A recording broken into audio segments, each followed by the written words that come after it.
What do you think that you did that not all case officers did? Like what did you put in the extra work for that maybe wasn't as common? Okay, well, there's a number. I have actually courses that I teach on this, and I have one slide where I talk about the 10 secrets to good recruiting, and there's a number of them, but I'll just list a few here. For one thing, to be an extremely good listener, you don't recruit people when you're in transmit mode. You recruit people when you're listening and are patient. And I'm a slight extrovert. Typically, good recruiters are either slight extroverts or slight introverts. I have two brothers. One of them is an extreme introvert. He won't talk to you. And my other brother is an extreme extrovert. He'll suck the oxygen out of the room and he kind of intimidates people. I'm in the middle. I can go either way, slight extrovert, slight introvert. So being a good listener, understanding people's stress. One of my talents, I think, was I could recognize stress in people. I used to be a rock climber, and I asked my students sometimes, okay, if you're a rock climber, how do you climb the rock?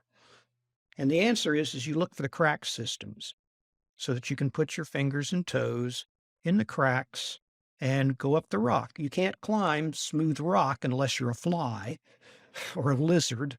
You have to look for the cracks. And people are like that. If you study people long enough, you'll find the crack systems in people, what the Like what's stress an is. example? Okay, the stress may be their marriage. The stress may be they hate their boss.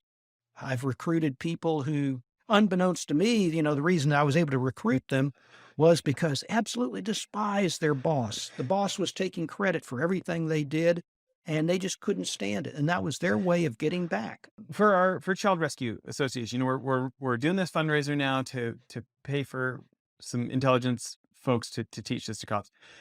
For the officers, as they're thinking about this, they want to recruit somebody high level in one of these criminal organizations that's selling kids. They're probably, one of the large gangs or cartels or the Hells Angels or who knows, right? One of these groups probably selling drugs and kids.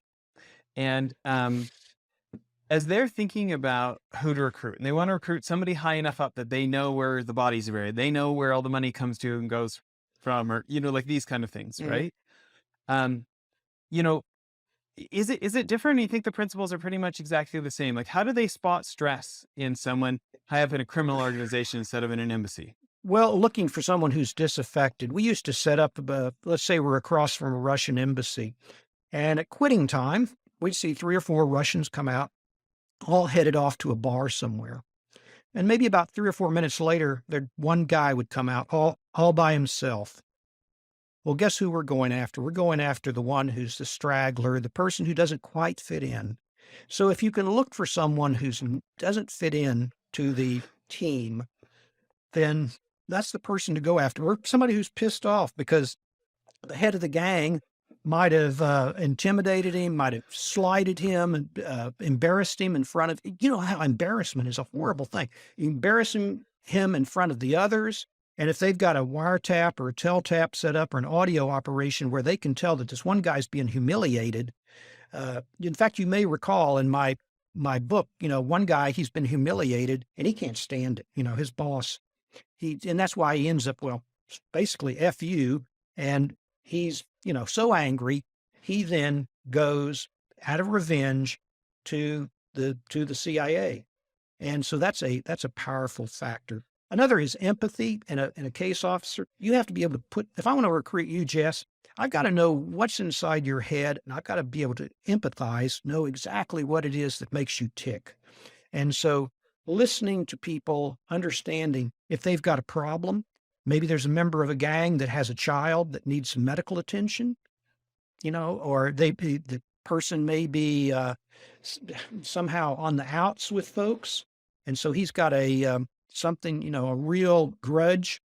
Recruiting somebody who's got a grudge is great. I've recruited a number of people, who are going through this. They've got some kind of grudge going on. And then I like to say that um, you asked about a good case officer versus maybe a mediocre case officer. I give examples of this. You have to be able to know that not every pitch that you give is going to be accepted. In fact, if you're afraid of being turned down, and if you've never been turned down, you haven't pitched enough people because you have to constantly probe what you think is possible. And it's like if you're a card player and you bluff, but you've never had your bluff called, you haven't bluffed enough. You need to keep to where you kind of know what your limits are.